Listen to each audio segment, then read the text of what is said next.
Hey friends, here we are, day 7 of Advent, and we are continuing our Grace on the Go journey of Kate Bowler's Advent devotions. And this one is titled The Best Medicine, and it talks about one of my favorite stories in the Bible, the story of Ruth and Naomi. So this is from Ruth chapter 1, verses 3 to 14, and it's a paraphrase of the Message version. Elimelech, Naomi's husband, died, and Naomi was left, she and her 2 sons. The sons took Moabite wives. The name of the first was Orpah, the second, Ruth. They lived in Moab for the next 10 years, but then the 2 brothers, Mahlon and Chilion, died.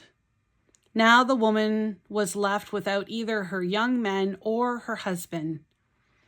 One day she got herself together, she and her 2 daughters-in-law, to leave the country of Moab and set out for home, Bethlehem.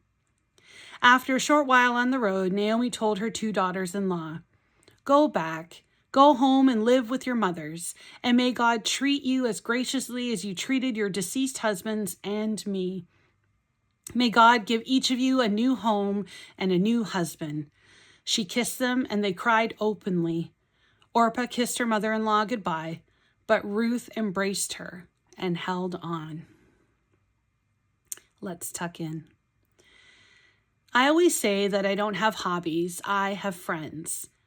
Who needs to learn to knit? I have terrible grip strength. When you can do something ridiculous with someone who loves you. Hope comes in many shapes and sizes, but hope for me often comes in the shape of my people. People who embody the very promises and presence of God. In the book of Ruth, we meet a woman whose life has come undone. She has lost her husband, her sons, her home, her security, and her future. Naomi has experienced profound grief, a change she marks by renaming herself Mara, meaning bitter, and declaring that her life and arms are empty. In her grief, Naomi, Mara, tries to push everyone away, but her daughter-in-law Ruth doesn't leave her to believe that great lie that loss loves to whisper to us, that you are all alone. Ruth stays. Ruth embraces her despite her despair. Name it what you will, your besties, your book club, your coworkers, your siblings, your mom. These are the people who cling to you even as you declare, like Naomi, that your life is empty. In God's faithfulness to us, we learn to be faithful to others even in the worst times. Faithful friendships are the people who show up with a casserole and know when you couldn't possibly eat another bite of lasagna, and a hug and maybe a bottle of wine or ice cream on your most difficult days. These are the people that know that they may not be able to fix what is happening or what has happened to you, but they can and will bear witness.